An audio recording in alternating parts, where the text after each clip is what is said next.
I'm Rawr! angry about cats. When did we all get this dumb? Almost only counts in horseshoes, hand grenades, and nuclear warfare. I don't see any bodies, so it doesn't count. I'm angry about cats. I'm the chef. I want to hear one thing. Yes, chef. Come on, man. Use your brain. The Why I'm Angry podcast starts now.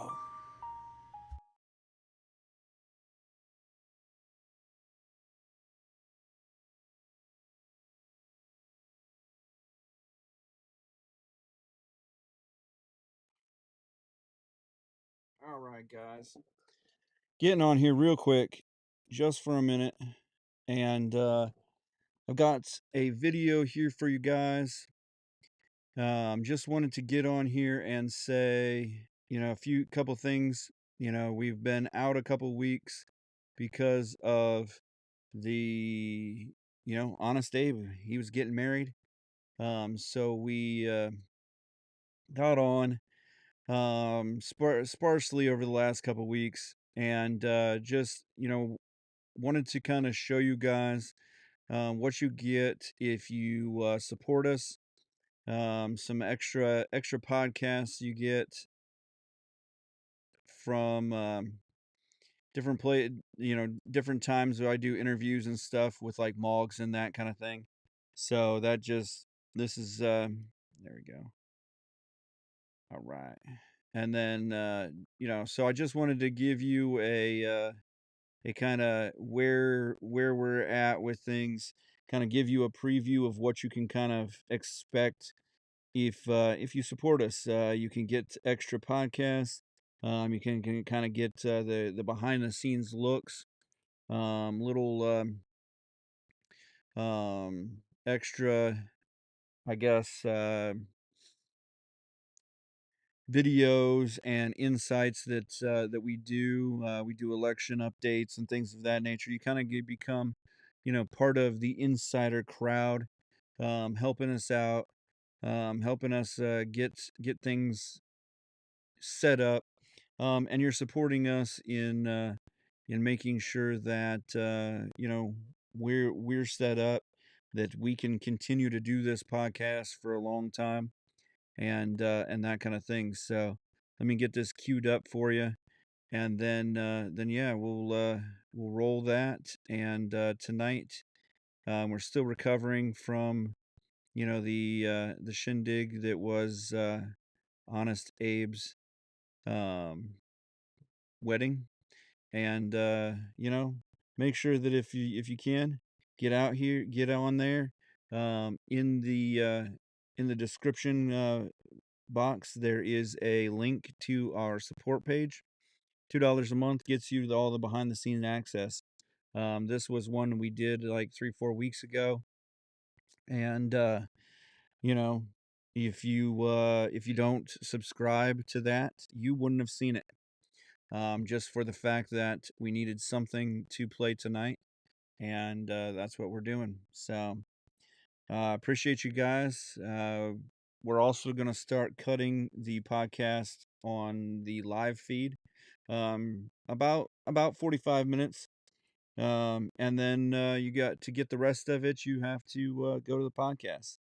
Um, we love you guys. We want you guys to get on here, and until we get some sponsorships or some extra support, we need to do the things that push things in the right direction, to be building value to you guys. If we give you the whole cow, then you won't pay for the milk because you already have the cow. So I know that's stupid, but that's what we're doing. I appreciate you guys, and enjoy the podcast. Right button here and get everything running. This is the chef. We are here in the Freestyle Man Cave studio, and just a reminder: get on the Why I'm Angry podcast to be a part of the Why I'm Angry podcast. Why I'm Angry podcast at gmail.com. Send in articles, ask questions. I'll get to see all of the emails that come into there, and you can be a part of the show. or a part of the podcast, depending on where you listen, watch, or anything like that. And we've got the $2 subscriptions at Spreaker. If you just follow the link below, we'll get you into that, and then you can see premium uh, content, like this interview with Maugs, and you can see things like that, and also see the little extras I do on Mondays and Tuesdays, just giving you some extra podcast and things like that. So if you don't want to do the $2 and help us out, and you still want to help us out, get on there, follow, like, and share us, and that means the world to us, and that also helps get the word out to more people and get us actually more advertising dollars, and helps us get paid just the same. So we do appreciate everything that you guys can do and have helped us with. And without further ado, Moggs, it's been so long. It's been a while since we've been able to talk and all. I don't know where the summer went. I guess having a 2-year-old has gotten me behind Probably the eight does. ball Yeah, on things, and yeah, that'll keep so you. Might well keep you busy. yeah, that definitely has. So we're we're as we're kind of entering into this tumultuous season of elections. Um, I like I've told everybody a few times that I'm kind of done with the presidential election. Who will be. We may not even have the choice to of who actually gets elected. Um, that's an argument for another day, whether we even choose the president anymore. But Yeah, yeah. but you know what like what are your thoughts? Just keep it interesting for us. All Give right, us your sure. thoughts on Yeah. on uh, on what you think is going on. I mean, we've had some major things going on with Biden is now out. I want to hear what you thought about the debate between Biden and Trump. Just to start off, just to kind of All kick right. off, how we got to this whole Harris Wall election deal. Were you surprised that Biden was falling off, was getting this bad? Yeah, I think that whenever whenever Biden's handlers keep him secluded, don't allow him to, excuse me, don't allow him to answer questions from the press. Don't have press conferences. Whisk him off the stage right after he makes some pre-programmed comments. You have to think that there's something going on with how he's able to perform. And honestly, if you have the president of the United States who can't stand up in a press conference and talk cogently with the press and interact uh, responsibly and clearly and rationally with the press, then you have to wonder what's he like when he goes over and interacts with foreign dignitaries and works with foreign countries and just makes sense and makes decisions about policies that impact each one of us as individual citizens and our rights and our privileges. So I think everybody knew, I shouldn't say everybody maybe, but most people knew that he was failing in his capacities over the board. They were just hiding it from everybody. And I think that speaks to a lot of deceit in government, you know, deception. If there's something that's not good, deceive it from everybody rather than being, this was supposed to be the transparent uh, uh, governance. It's supposed to be the transparent presidency where everything was going to be open and honest and transparent. Well, that's far from the truth, and that's seen nowhere better than the way they handled Biden his last 3 years or so. So I wasn't surprised. I think maybe it surprised most all of us how bad it was. I don't think that maybe we knew it was as bad as it was, but I think that was it was, and in a lot of ways it was a sad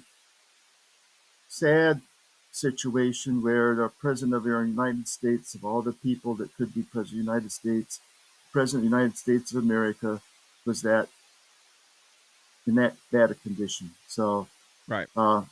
I guess it was just a sad. I thought it was a And sad debate, really. honestly, What's your take? that was what my wife said. Is also is this it just it's sad to see him.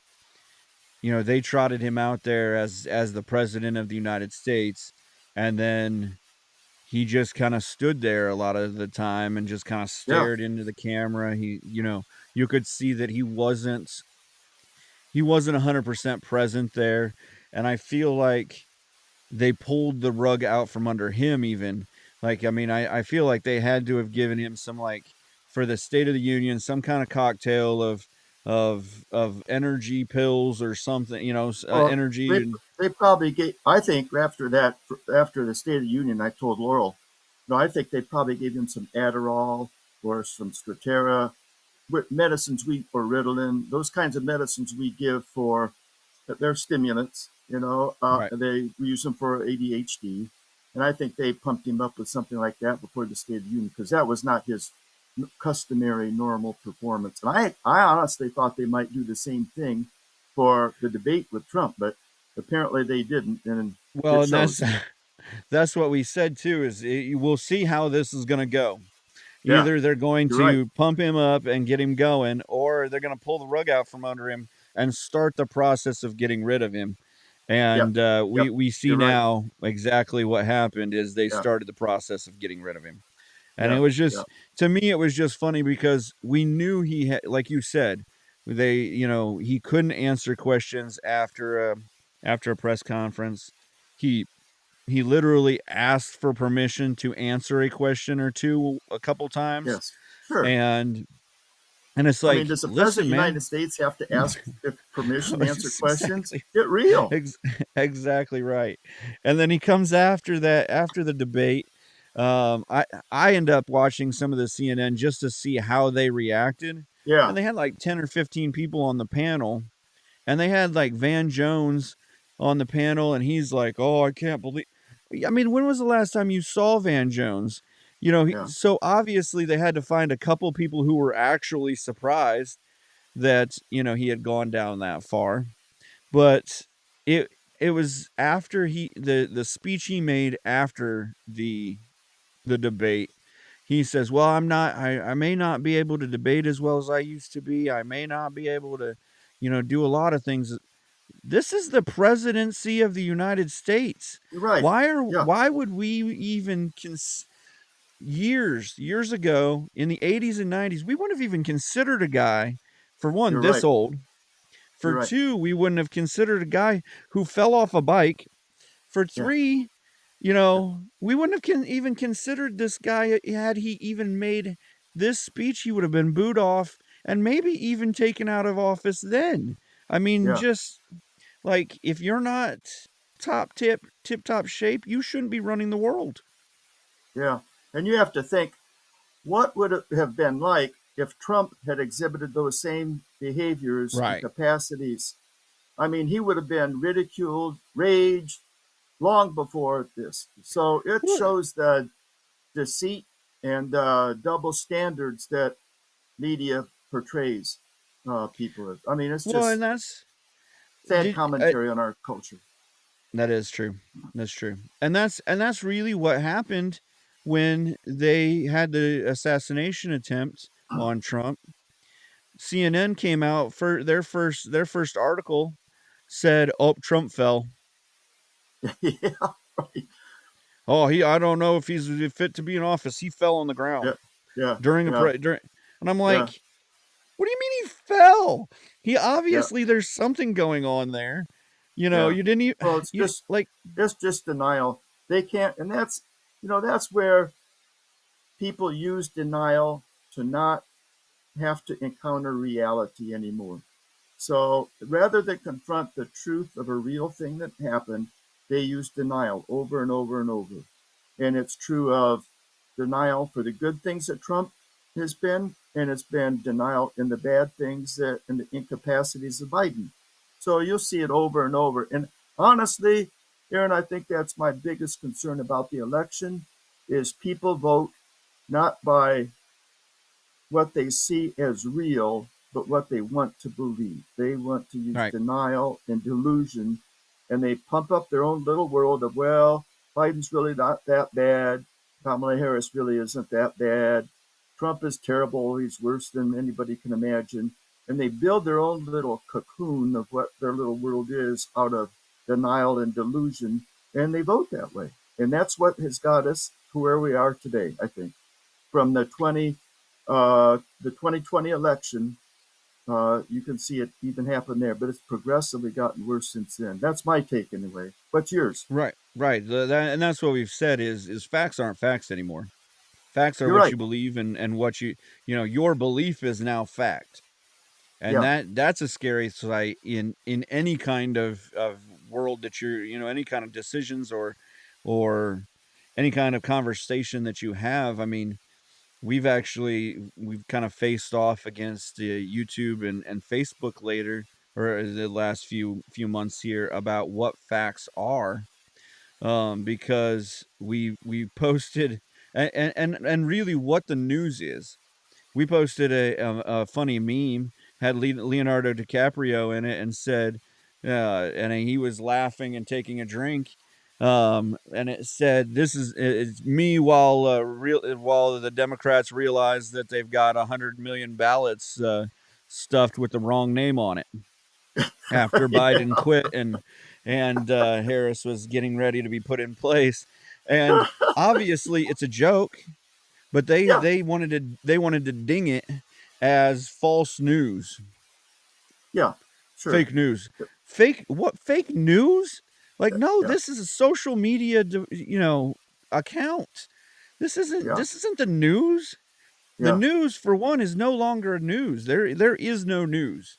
Yeah. There's no part impartial, no, eh, you know, and maybe we never had impartiality. But at least at one point, we had people who were trying to be as impartial as possible, and we have people who are trying to just put out the facts. This is what happened. This is what's going on, and that. And so, but we don't even have that anymore. No, I think the problem too is the double standard. Comedians can stand up and say, obviously, terrible things about other people. Used to Right. be, here's the difference. Used to be humor would attack an idea, okay, and Right. but they wouldn't. But they had enough respect not to attack the person. Now, uh, it's something that everybody does, and people lose the distinction between when it's done uh, for For fun, for satire. art, Yeah. for humor, and when it's done for fact. And so, and the other thing, the most important part about that is that I guess my point was some people are allowed to do that carte blanche. So if you're liberal, you can do that to whatever way you want to. But if you ever Right. make a conservative joke or a conservative meme, they come after you as Right. misinformation. And that's the double standard when it comes to humor, is that how they come after conservative humor, and yet liberal humor, you can say whatever you want to, and not Right. be coerced or canceled or whatever. So that's the state of humor anymore. It's sad. That's what I said. I said, Mark Twain, he'd have been gone. Yeah, They'd have yeah, canceled him. He'd have been he'd have been fake news. Yeah, there wouldn't have been a space for Mark Twain in this day and age. It's just not the way it would have gone. But well, so we go ahead. yeah, go ahead. No, go ahead. Well, I was going to say, I mean, I think transferring that into the election cycle, I think we talked a little bit last time about how maybe more and more people are having that feeling of uneasiness with the radicalness of both parties. And there more and more people are looking for a middle ground, and from what I understand, more and more people are claiming they're independent rather than, one party or the other, where people are checking out libertarianism and things like that. But I think the bottom line, I was thinking about this some in the meantime, is the bottom line when it comes to voting really boils down to kind of a philosophical belief. And if you look at the two parties, I think there's a major, irrespective of who the candidates are, I think there's a underlying uh, philosophical divide between the two parties, and people have to decide which philosophical position they feel is the proper one. What we've been seeing, I think, in one party is mostly a top-down approach. Okay, it's uh, where governance is a way of mandating. They believe in mandates. They believe in that only an elite uh, group have the wisdom and the knowledge to determine and design what our country is to become. And because they have the wisdom and the knowledge, that gives them the rights to uh, create and exercise a top down approach where people, the government is allowed to make any decision they want to as long as they think it's in their best interest. And I think the other is the bottom up, approach where people, the decisions that are made by the common people, the citizens of the people of the nation, and their wisdom, the corporate wisdom of citizenry, is respected and allowed to be exercised in a open and transparent way. So uh, when it comes down to voting, I think people have to decide which kind of philosophical situation they believe in because they both have ethical differences. The top-down approach says uh, it pretty much says anything's okay to get to the end result, right? Anything goes as long as we get to the end result that we want. Whereas bottom-up approach believes in what's called a deontological approach, or um, duty is most important. Even if I don't get to the goal, I have to exercise and respect basic ethical and civil principles. Because if I get the end result and I use deceit and lying and dishonesty and misrepresentation uh, and lack of transparency to get there, it doesn't have any moral ground to stand on. Right. So I think that's a distinction that people have to kind of think a little bit about when it comes to voting. I don't know. How do you feel about that? Yeah, that's an interesting way to look at it because I think we always look at or what we look at a lot of times is the lesser of two evils type thing, where which one is going to be going to be better for our country or less bad, I think is what we've kind of fallen on over the last, 8 to 12 years or something like that, where like you said, we're not 100% followers of, the Republican Party, or we're not 100% followers of the Democrat Party. Because honestly, there's some social things that, I don't mind the government doing, but I feel like it's better if it's privatized because those people care. And we've talked about this a few times where, the closer those people, the money comes from, the Right. more they care about you. Yeah. Where, like you said, if it's the top down, the money's coming from the top, so they don't care about you. So they're going to Hmm. try to get you, they're going to try to appease you with the least amount of money possible, things of that nature. And so I think, like you said, I think that is a good view, is that those are really the two different distinctions, because a lot of times all of the other things in between. start to get a little muddy. You know, this person is for abortion, this person's not, this person's a Republican, this person's a Democrat, and really it's the biggest part of it is like you said, the Democrats are solidly wanting to run top down, and the Republicans for the most part nowadays, we're still seeing it, are from the bottom, kind of the people up. And you still have to kind of weigh the person himself. And so I guess that brings me to then, since you only really mentioned the two, are are votes that you don't cast to Republican or Democrat, are they wasted votes? Uh, no, I don't think they're wasted. I think I would say that they may they may not result in a difference in who gets elected, but I think that as that movement grows, I think it shows that there are a lot of people in between who want some common ground and want a spirit of cooperation. Now, as people like you and me witness that, oh yeah, there's a lot of other people who kind of feel the way I do. Maybe I ought to check that out a little bit. So even though those votes uh, may not result in a difference in the election, I think as we see that percentage of people grow from 8% to 15% to whatever, people are going to say, hey, I want to check that out. That kind of sounds like something I'd be interested in. And if you get an independent vote up around 10%, then both political parties have to pay attention to that because that's going to detract from their uh, following.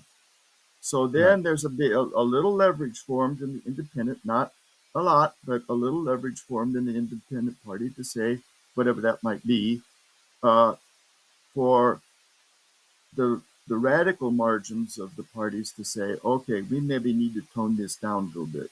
We maybe need to compromise a little. So I think there is, maybe not today, maybe not 6 months, maybe not in years, but I think those votes do register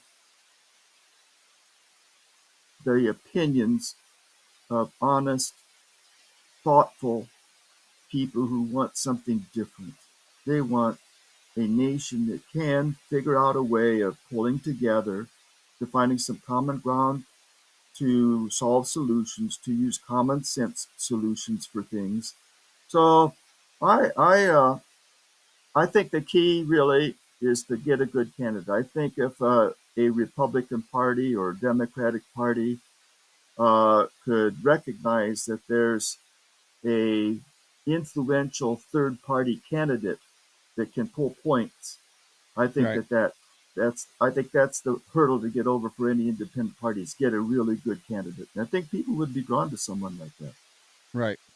Well, and that's what I thought. Honestly, I thought with the Republican part or with the Democrat Party, as as Biden was bowing out, I thought they would pull, and I kind of hoped they would pull Kennedy back Mm-hmm. in, and they would, because I mean, other than the last what 6 months, a year now, Kennedy was a Democrat, Yeah, and yeah, he's and in all intents and purposes, he is a Democrat. yeah, And if he ran against George Bush or any of those guys, he would be a far left Democrat. Now, compared to Harris and those, I think he's more he's a more central figure. yeah. But I think that the thing about him is he's reasonable. I mean, he's thoughtful. I don't think he's necessarily attuned to any strong ideologic base. I think he's thoughtful. He even had some problems with the COVID, issues right, and the vaccine issues. He's willing to say, I don't agree with everything, and I right. respect him for that.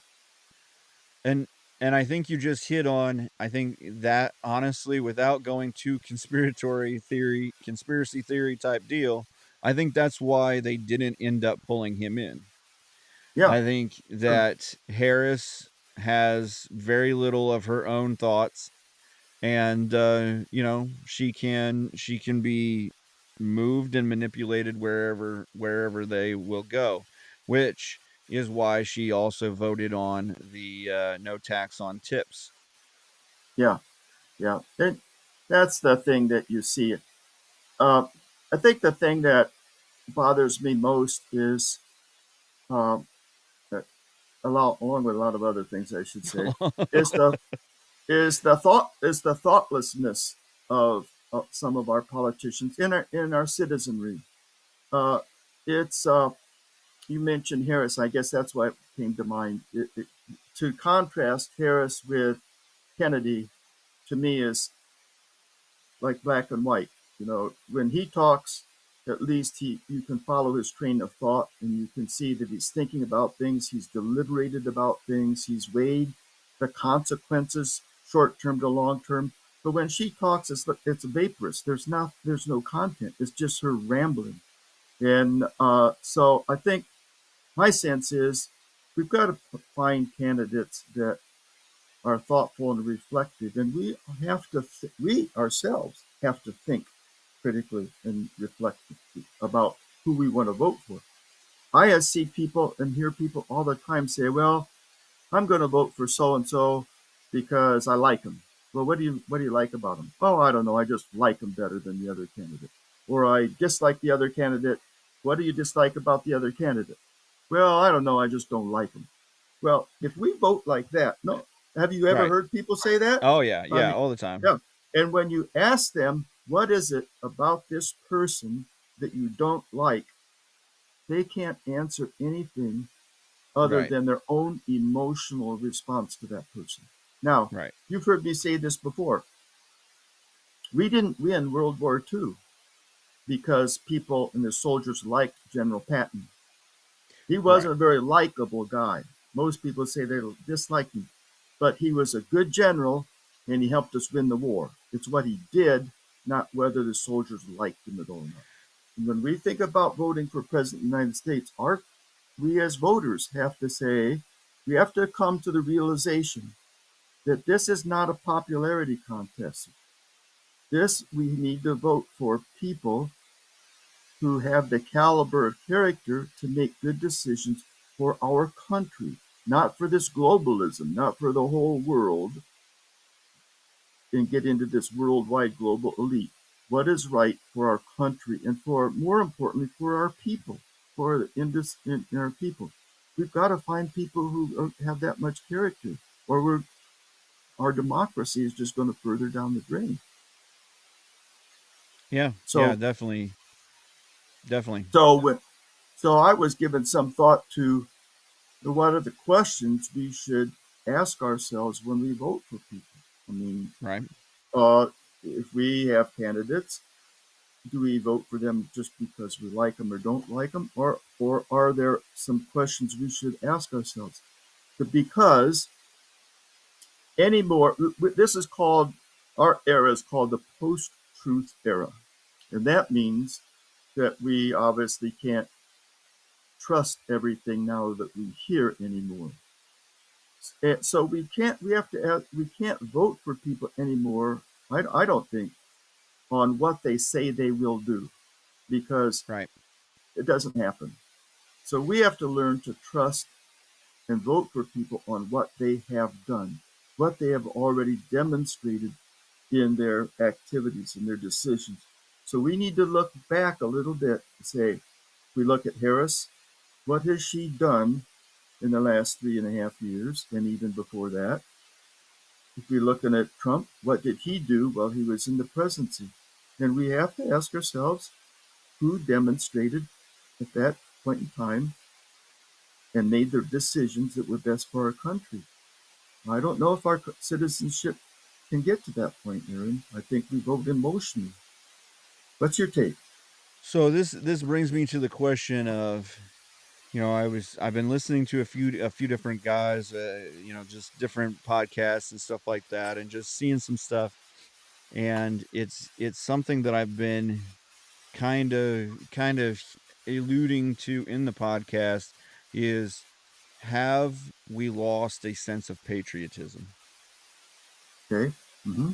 So if we've lost a sense of patriotism, then we don't care about, our vote is now then, you know, well, it's whoever you like. It's whoever your feelings aren't Yes. hurt by. Yeah. And so you vote based off of you personally, as Yes. opposed to us as a collective. And I think that's where, that's where you start. You need to start with the questions. Mm-hmm. Like you just said, there are some questions you need to ask yourself before you vote, and before you cast a vote for a person, is that this person is going to be in charge of whatever for a certain amount of time. And so not just for the president, but I was talking on last week's podcast about um, the Jonathan. I think it was, here, I got it right here. Jonathan Newman, and we were walking around our county fair, and he had a tent, and we walked in, and he's a Republican candidate, and he's for the state of Ohio, and so we actually just stopped and talked to him. Come to Uh-huh. find Great. out, he Yeah. goes to he's in the church in the same building as us. We have two churches in the same Oh, really? building, but one's on Good. the one side, one's on the other side. So he runs the parking lot and the church on the other side, All and right. he's the pastor. He's getting ready to step down and step into the state representative's role. He's taking over a really strong district, Republican district, and I'm hoping that the person that he's taking over for goes on to maybe run for governor or something like that, Okay. All because right. our governor is kind of starting to fall off a little bit here. But Yeah. his Yeah. COVID stance was a little less than I was excited Yeah. I about, think and a lot of people felt that way. yeah, so but yeah, Jenna Powell is not running this year, and this Jonathan Newman is taking over. But we actually, a few of our representatives, Warren Davidson, we've talked to them. I've Mm-hmm. personally talked to Good those for you. people, and Good. so you know it's going beyond just what they say they're going to do and seeing what their plan is. Mm-hmm. Because if you don't have a plan, you can say, I can say I'm going to go skydiving next week, but if I don't got a plan to go skydiving, I don't get a parachute, don't, Yeah. I either jump out of that plane without a parachute and just, go, oh, well, we'll figure it out once we get to the bottom, or, or I'm not going at all. Yeah. And so I think, honestly, when you look at President, or the Vice President Harris, you can look at her and say, there's never been a plan. Yeah. She's never had a plan to do anything. And so when you look at her record, she's never done anything. She's never put her name on any major legislation. She's voted party lines the whole time. Every time she's voted, she has no mind of her own. And And so that's a great point. I mean, and should we trust a person that has never done anything? who's run by somebody Yeah. else that we don't know. We're now electing a somebody, somebody else. We don't know who we're electing because we don't know who runs her. And maybe Exactly right. she's run by the mob of Democrats, not the mob as in the old school, Italian mob or whatever, which maybe they run everything, I don't know. But she's run by the mob mentality. I'm going to vote with my people, whoever those people seem to be. And I think that we've gotten into I think in the 80s and 90s we really breached a lot of equality, and then all of a sudden in the 2000s we've kind of pushed back into my people. Yeah, but I'm going isn't to that the join. point? I wanted to know your opinion about this. You raised the issue that I struggled with. I don't know any answers, but I want to know how you feel about this. Isn't that the way politicians are designed now? Is they don't want us to know too much about them. They want to obscure a lot of ways in terms of what they're going to do. They want to keep everything kind of vanilla. They don't want to get into the details because that'll raise objections. But I Right. want to know the details. I want to know if I'm going to vote for someone. So it seems to me that there's this coding of trying to obscure what their real intents and motivations are. And to go back to your point, maybe is there really politically any intentions not to let people know too much about who the real Kamala Harris is? I mean, I Well, think we do Trump because he's right out there. He says boom, boom, boom, boom. and But is there any attempt to obscure Harris's true character or motivations? well, yeah, I mean they put her in a basement since she decided to run, All or right. since they decided to run her. Um, but I think with Trump, his ego writes the check for him. He says, "Look, I'm going to do this first day in office, Yeah. second day in office, third day in office." And then when he gets in office, first day in office, second day in office, third day, he's held to that standard then. Right. But the point is, too, is he's done it before, so we can trust that he's going to Right. do it again. And Exactly. people who say they're going to do it in the future, if they've not demonstrated that they follow through with what they Right. say they're going to be, we shouldn't vote for them. I don't think. Right. And you can see that she's not going to say, first day in office, I'm going to blah, blah, blah. She says, when I get in office, we're going to do this. When I get in Yeah. office. And so then she's not held to the fire. Then her Yeah. feet aren't held to the fire. Oh, you said first day. And Yeah. maybe the media doesn't hold her feet to the fire because she's a Democrat or because of whatever, like they would, a Republican or Trump or whatever, and all of that. But when you come out with a plan, then like you said, you have to, it has to hold up to scrutiny. And I don't, Right. I I honestly don't think that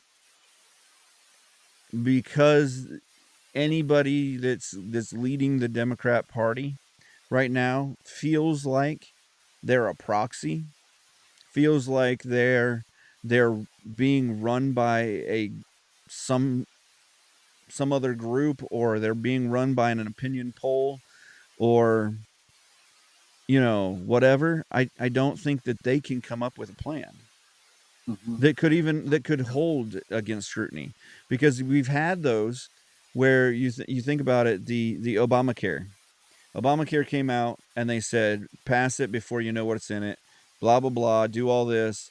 And then you all of a sudden you find all of these recordings from the people who wrote Obamacare. And they're like, no, this is probably not going to make it. It's probably going to make us bankrupt in 10 years or 15 years. It's and these guys, they're like, and then you get the video of the guy that says, well, we're just gonna keep on telling them it's free, it's free, it's free, and they're gonna be stupid enough to vote for it. Yeah. Yeah. And so the plan didn't, there was no plan, there was nothing to put to scrutiny, because they don't want scrutiny. They want it to just Yeah. go through based on Yeah. what it is. They want to keep it kind of ambiguous. Right, So that gives them the leverage of being able to, or the freedom to do whatever they want to. If they right. say, If we can, well, I didn't really mean that. I didn't, that's not what I intended. we They we can tried hide in so a, hard. yeah, they can hide in kind of a fog of ambiguity. Right. Yeah. Yeah. Well, we put our plan together and we made our best swing at it, and well, Yeah. how the world works. You try, Yeah. and then yeah. Yeah. Yeah. But yes, like you said, if you put a plan together, you know, and you put your name on a legislation that gets killed because of some major, you know, thing, and you become the laughing stock of whatever for making a dumb plan. Yeah. The only I, way you get out of that is to become a Democrat. yeah. Uh, if we could, I'd like to go back to this point about the candidates' motivations, where they're Yeah. demonstrating their character. Hmm. And this follows up with some things you were just saying. I want to read just a few questions that I ask myself when I go vote for a person. Yeah. Honestly, this has been a good experience for me because I have had to sit down and write these down. You know, I'm thinking, Right. what are the questions I should ask myself before I vote for a person? And I want to read a few and ask you to respond to these, see what you think.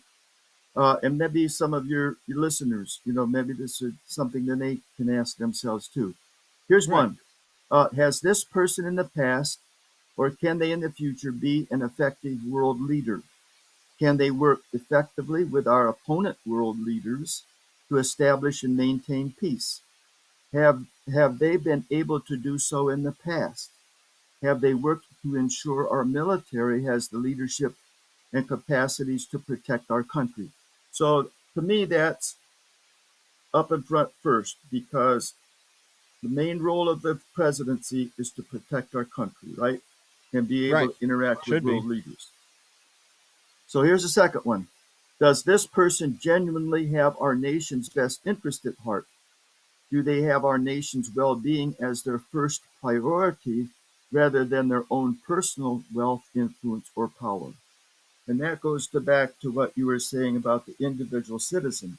Is the individual citizen respected, or is it the elite that wants to maintain their own power? Right. I'll read one more and then I'll pause. Uh, what has the candidate specifically done for our nation in the past? What results have they delivered for our country that have been good? Have they fulfilled their responsibilities to our country and to each citizen in the past? So I'm going to pause. And basically, those are asking, what has this person done and can they hold their own in the world stage? Any thoughts?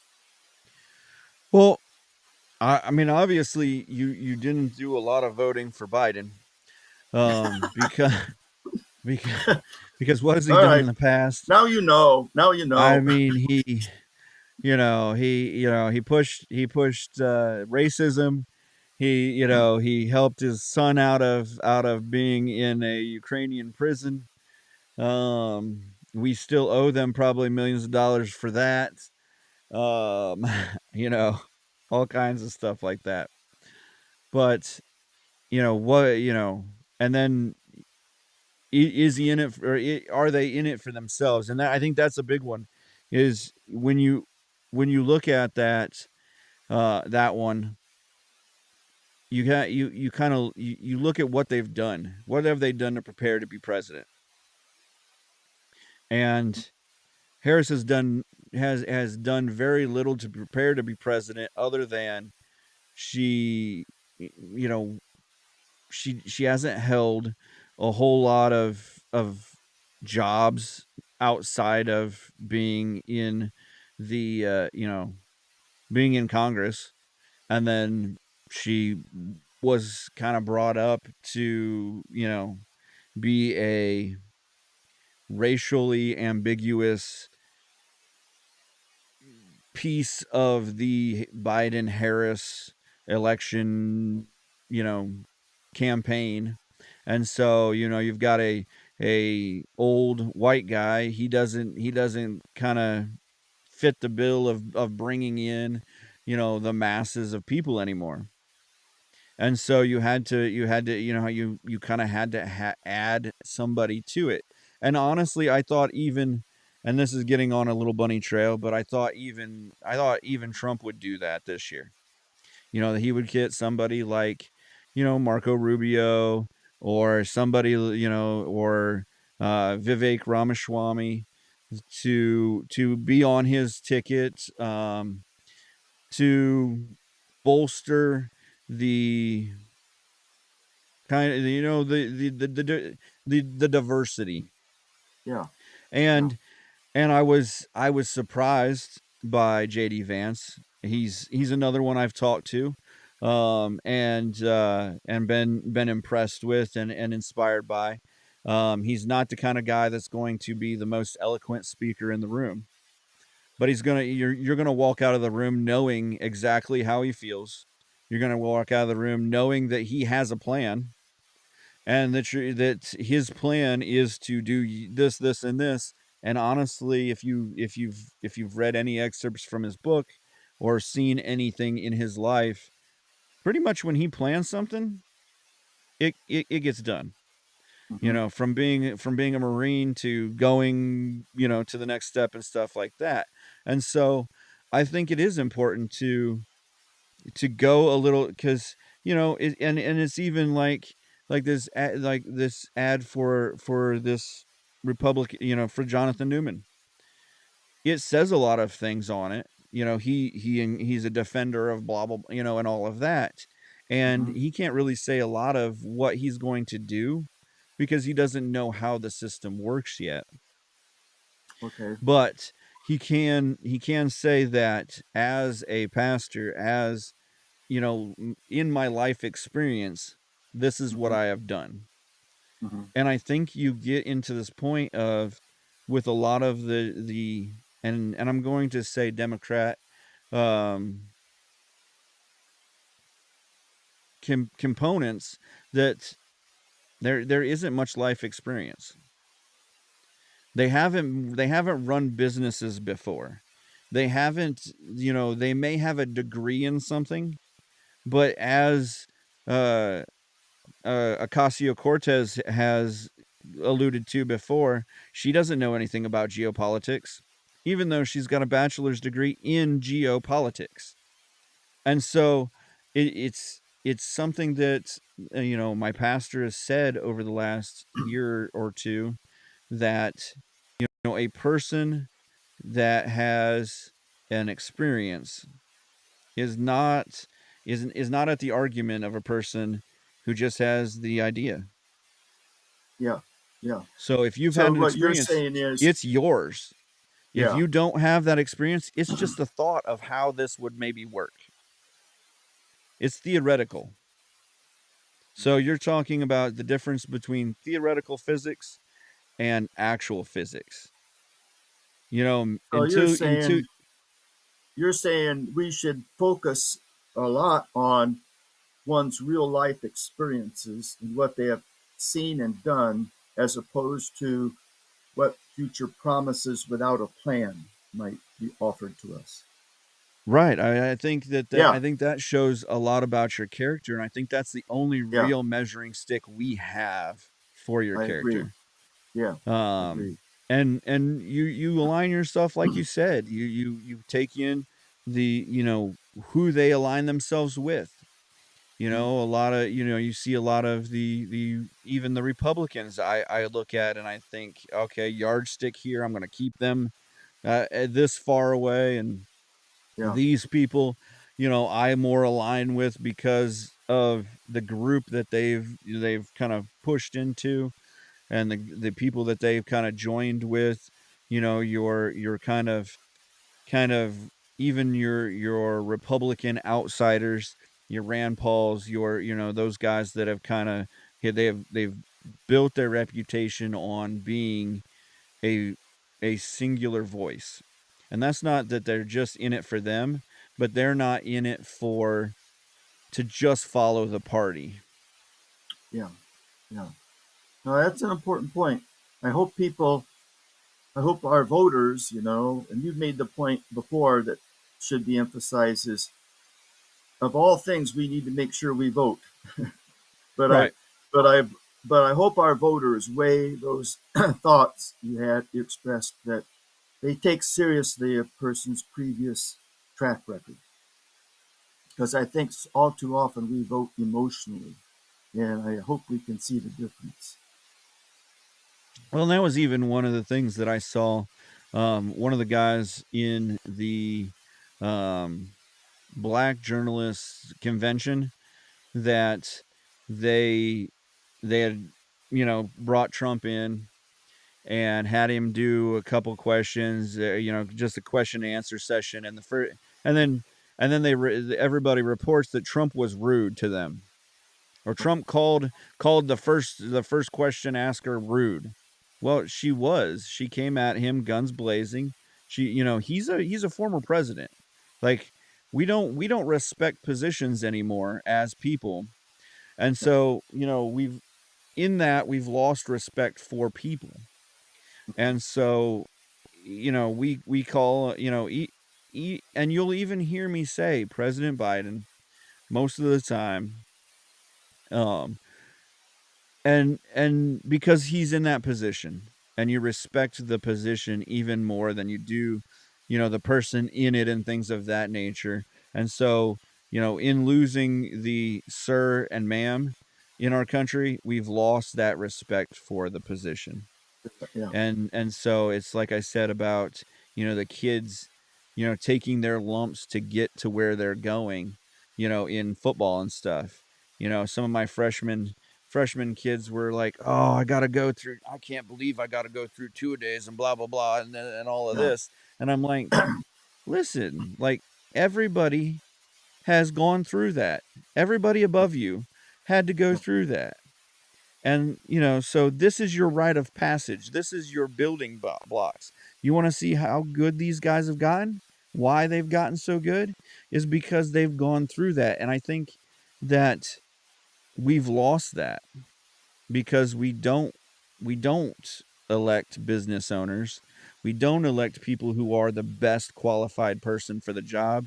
We elect the person that we feel good about, that we like better, that maybe we would have a beer with, or whatever it is. We elect those people.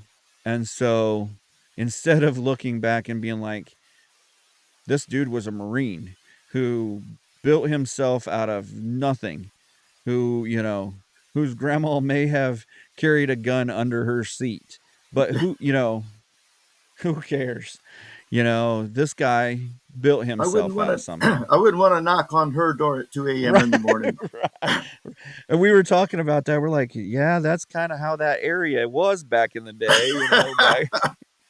It was kind of hillbilly, but it was people who were trying to make a better living for themselves Yeah. in that Yeah. area. So that's there, a little bit of context goes a long way sometimes, but Sure. No. No. but yeah. Good. So yeah, I think that's where we're at, is that Yeah. as a country, we need to look at it as a more patriotic deal, and that's where I was getting with the guy from the Black Journalists Convention, is that he basically said, look, you guys have gotten all up in your feelings about all of this stuff, and he goes, it's not about feelings, it's about looking at what people actually say and whether it's true or not. Because the truth is not about your feelings. The truth Right. isn't about how you feel and things like that. And it's not about what you believe and what you think. It's about the truth. And so if the truth and that's what cuts through all of this. But we no longer believe, or we no longer believe in the truth. And so we believe in anything. So I think that these first three questions are right aligned with what you really do need to think about. And I think sometimes we don't do enough actual definition to Right. things. Yeah. And so I think we just take it for granted that we've taught the people below us, or the people that haven't been through the situations that we've been through yet, that we've taught those people by our actions. And I think that the people that are coming up aren't paying attention anymore, because you can sit Yeah. in your basement on a social media account, and you don't go out and see you don't go out and spend time with those who are ab not above you, but who have done this before you, who are older than you, who are your elders and things of that nature. And I think we've lost that. Yeah, and I think I go back to illustration you shared before that I was thinking there's something that I don't normally think of, but I think it's really important is that when you went to the fair uh, that time, you went in and talked to the person, that was running for election. Right. And when you talk to someone face to face, you can get a lot of information about the character of that person other than what that person says. So I think that's something we have lost too, is that face to face encounter that tells you a lot about that person. You probably came out of that political tent knowing a whole lot, having a better idea of what that person's character was than when you went in. Is that true or Right. not? Yeah, yeah. Had I I not, like that. I um, like that. I didn't. I mean, I knew of him because I knew there was a pastor in the next building, like in the next unit over. And there was a church there, and they, and all of that, and I knew that they were a decent church and things of that nature. It's just not my style. And nothing, nobody's going to hell or anything like that. It's just, just not my style, you Right. know. And um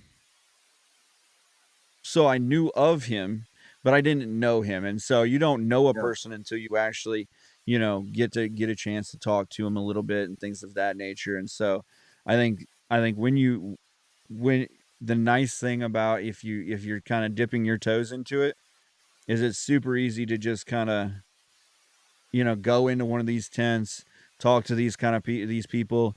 I know like Warren Davidson, who I've also talked to, has done does like town hall meetings like I think it's every quarter. And so, it's someplace in his district. I think the last one was like 2 weeks ago, last week or 2 weeks ago, in Cincinnati.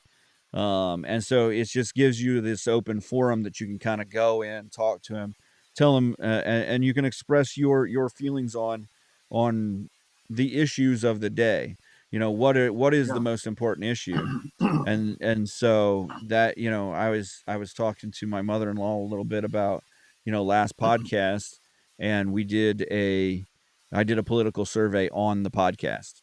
So Oh, I see. I got Yeah. hit by, yeah, I got a text message about this political survey, and so I was like, I'll do it on the podcast. And so one of the interesting questions was, and you could only pick one, and it was, Oh, what is the most important issue facing Ohioans today?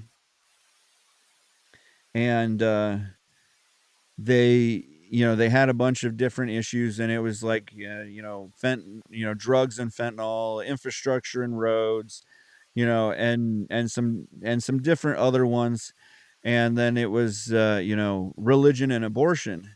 And I said honestly, I think infrastructure is a huge one that we fall behind in as a country.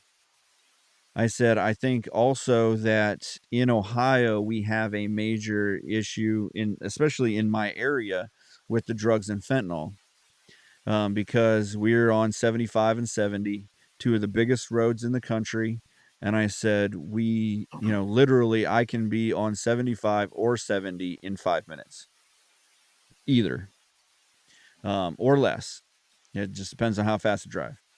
But either one.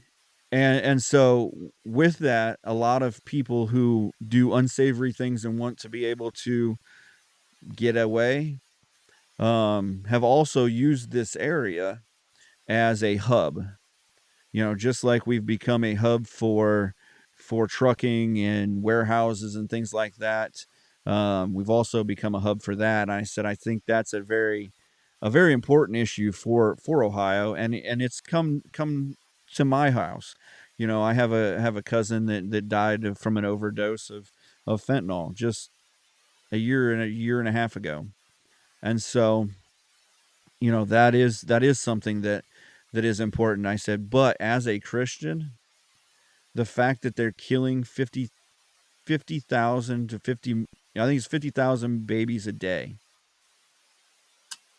in abortion is probably got to be the most important issue, because most of these people that are most of these babies are being aborted because of, and I know this is a touchy subject, but most of them are being aborted because of inconvenience, because it's not the right time in your life to have one. It's not, you're not financially able, and just different things like that. And honestly, if those people had the babies and put them up for adoption, and this is going to sound completely business and emotionally out of it, but if they put them up for adoption and we had that many babies, it would drive the cost of adoption down. Yeah. And people like us that weren't able to have babies for a baby for 15 years would have been able to financially, afford getting into adoption. But at this point, adoption is for the rich. Adoption is for the people who can financially afford it. And I said, so that has to be a major player in it. And so I think in elections right now, that's something to think about is what are your um, big issues, and can the people who are out there to vote for, can they help you with that? Can they rectify that? Can they get you, Yeah. can are they there to help in that issue? And if nobody's there to help in that issue, then it's not a great situation. And I think that we fall into that situation a lot.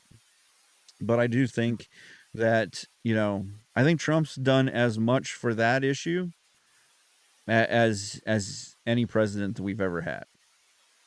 And it sounds like J.D. Vance has really approached the drug issue too. I mean, that's really, I mean, it sounds like when I hear him speak, that's Right. a major thing for him in terms of helping solve the drug issue. It's always interesting, I don't, how we can suddenly come up with $1 billion here and $1 billion there to send arms and things to foreign countries, and somehow we don't have the resources to help people who are addicted to drugs or to help people adopt babies. Right. Why don't we have money for those things? Well, that's where you put your country and its citizens first. Right. Yeah, And then that's what it comes to is you know it's like we talked about the flat tax or the fair tax or whatever you want to call it. yeah, It's about power. I laid out a scenario the other a couple weeks back where I said, think about this: if people make 100% of their salary, and then the government comes in and can take 22% right off the top, or whatever your 18% or whatever bracket you're in, they can take that right off the top. Well, they control that much of your income right off. Then you put 50%, which is kind of the average, 50% into your home. You put 25% into your car. Right now, you have about 10% you're living off of. And then think about this: you're a good Christian and you put 10% into God. You're living off of about what, 2 to 3%, I think is what all I've got left. And we wonder why we can't make it. Well, who we cutting out there? Because the government takes it right off the top. You don't even get to see that money coming in. no, you're It's right. about And I control. mean, It's about yeah, it's it it's is. about control. Because if you put in a fair tax, you put in that deal, then you you control where you spend your money and how much gets taken out based off of taxes. Because you control it by where you're spending your money. And Well, the thing they that don't bothers me, yeah, the thing that bothers me, along with what you were just saying, is they take that 25% that's basically our money, they take that, and then they use it as a manipulation with how to manipulate society uh, so that if uh, the schools don't dance to their music, they threaten to take away educational funding. And Right. they use our tax money to manipulate their social programs, and that we may not, you know, agree with. They use our tax money to support Planned Parenthood, you know. Right. So that's the double bite that we experience. So yeah, Right. I don't know. So And and we and honestly, we don't know that's the thing is, well, like you just said, we don't know. To bring this back to the election, we don't know who anymore is going to vote for this, for vote against it.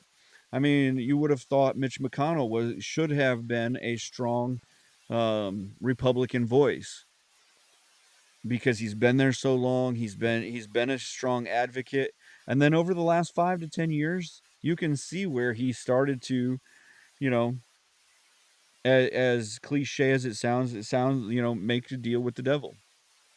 yeah, And he started to vote more on the, on this in the middle, more to the side of the Democrat side. And,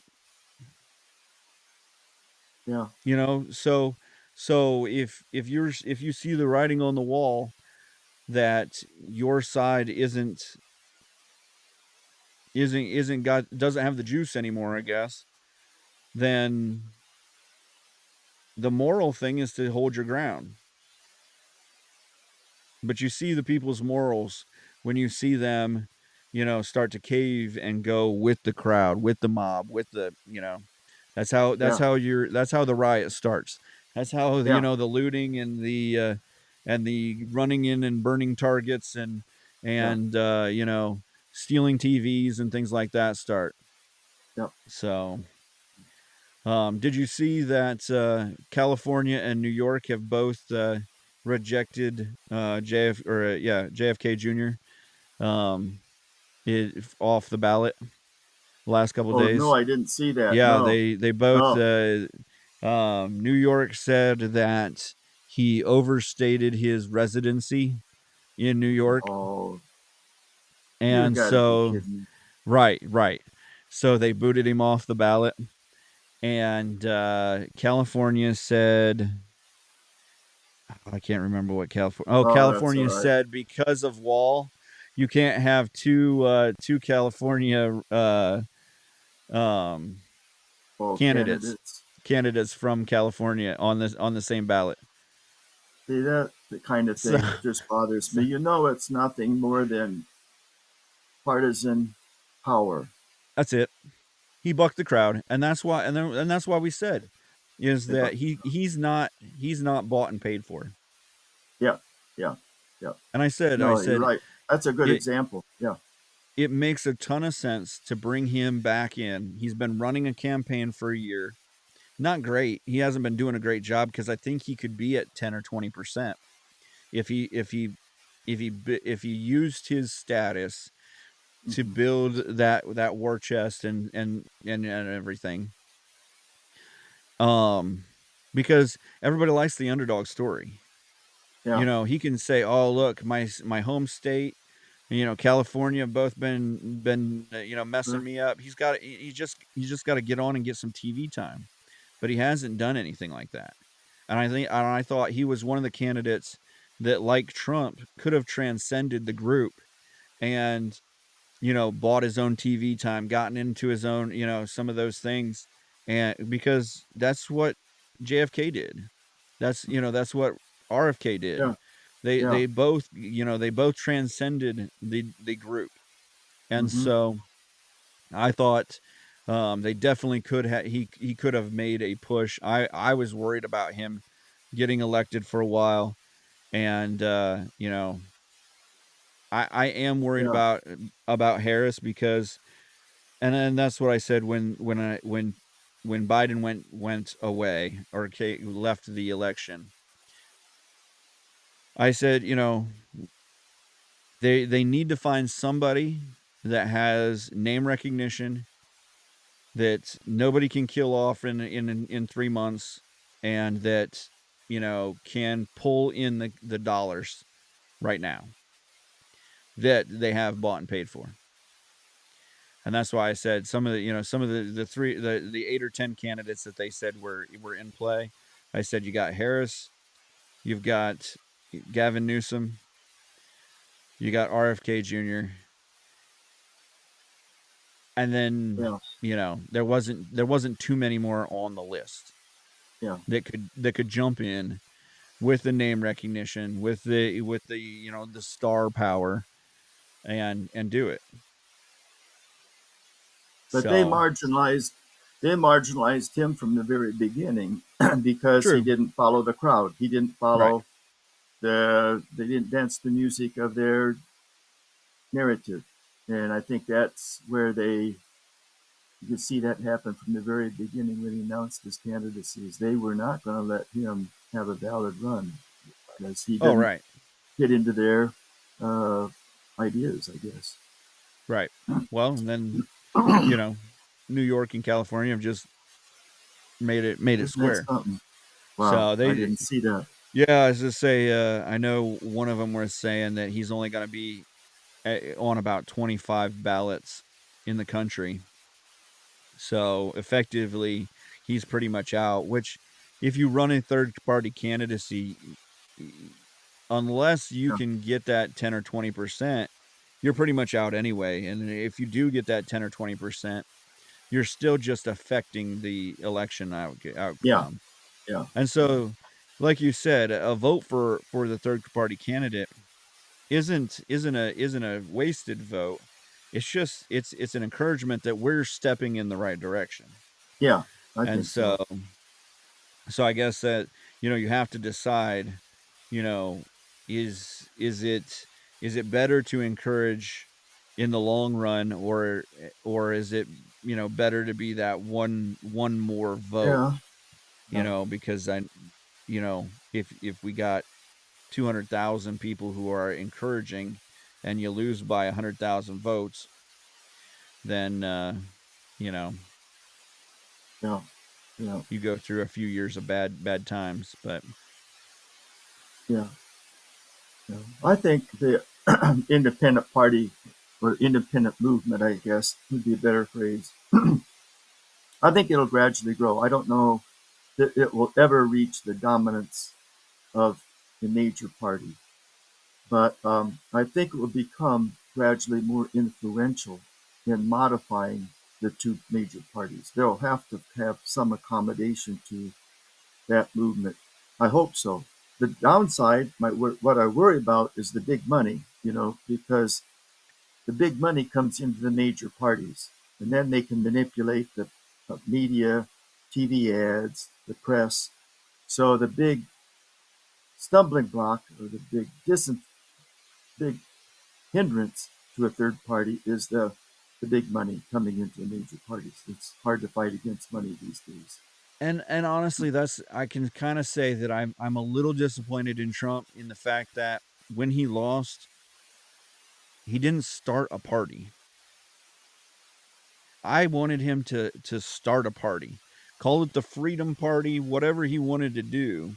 Oh, And because his voice, his persona could generate enough buzz, enough following uh huh. to jumpstart a party Okay. where where he could just kind of build, he could have had Yeah. that jump start where, Yeah. like we Yeah. talked about the no labels, um and things like that, where it was just like, it's a great idea, but when you try to go for when you're a group like that that doesn't have the financial backing, Yeah. I mean, you've got to have you got to build a war chest of almost $500 million now, just to play in the same sandbox. Oh, isn't that something? And you've got to use it. And if you only have a $500 million, you got to use it sparingly and wisely, or Yeah. you don't get the you don't get the return on investment Yeah. that you should. And you can see Hmm. that with RFK. He's got almost $250 million. He just, you know, he hasn't used it wisely. You've got to make some big splashes, and then you've got to run around the country like a madman. I mean, Yeah. honestly, that's what Trump does best, is he runs Yes, around the he country does. like Yeah. madman. Yeah. He's been Yeah. in Cincinnati twice in the last 2 years, and you don't get people who are coming to the same town even. You let alone, we've gotten used to an era of Biden and now Harris where they don't go out at all. Yeah. And No, so that's true. Yeah. Yeah. I think if you don't have billions of dollars, then you have to do it. You have to just get out there Yeah. and leg it out. And I think that's the tradition of presidency. I mean, Grover Cleveland, that's how he Yes. got there. Is You have just to he appeal to the grassroots. That's it. Yeah. Either you Yeah. have to get the vote some way. You either buy them, or you have to, garner them yourself. And we can see why that the Democrats don't go out and garner them themselves, because the substance isn't there. Yeah. Yeah.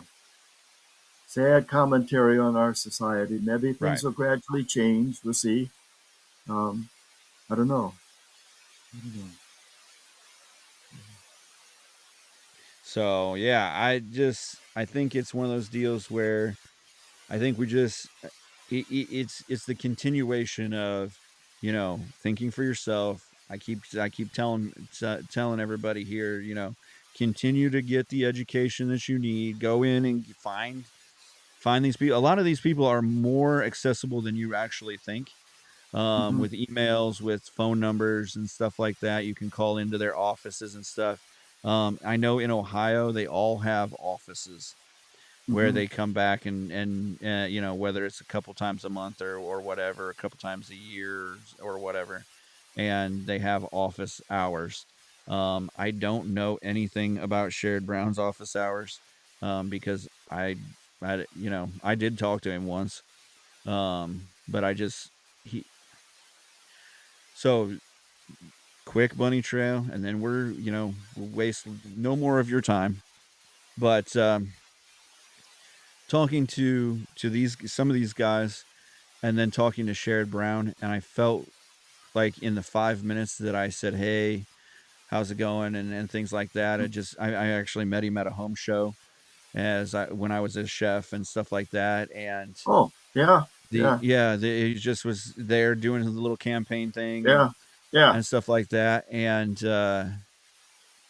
which is funny. That's where I met Warren Davidson. But anyhow, different one. Everybody But likes food, Aaron. right, Everybody they likes do, they food. do. I You see. I bring attract them everybody. in. I can. You you attract everybody with a free That's appetizer. that's right. Get you come in and get you a taco, and we'll talk about it. Um, but yeah, so just talking to him for about 5 minutes, I felt like I had been lied to. And that, it's just that, Oh, you get that weird uneasy feeling with people, or you uh-huh. feel like they're too slick to be good. Yeah. And that's how I felt. It's just Yeah. like he was putting on the face. He had the words to say, but I didn't feel like those words were actually, the truth. Yeah. So I this just comes back to that, meeting these people, Yeah. and getting a little FaceTime, and honestly, even if you're emailing back and forth, or you're sending out an email or something, um even if you don't even realize, you don't think about it, and you're probably talking to a staffer, that staffer is in an environment that is forming their words to you. Okay. So if that person builds that environment, that's still what they're, what they're about. Hmm. and Yeah. so you're at least getting that kind of interaction. So Yeah. definitely Well, don't sit idly on the sidelines anymore. You've got to get yeah. out there and get some information yourself, Yeah. because The you lesson I'm can't going to take. Go trust ahead. anyone else to give it to you. Yeah. Well, lesson I take home today after this is that each one of us need to be much more engaged. Each one of us need to be more educated, but we do that by making the effort to engage with these politicians and their offices more than what we do. We need to go to their websites, read their websites, go Right. into their tents at the county fair, talk to them face to face, interact with them. We need to make more of an effort.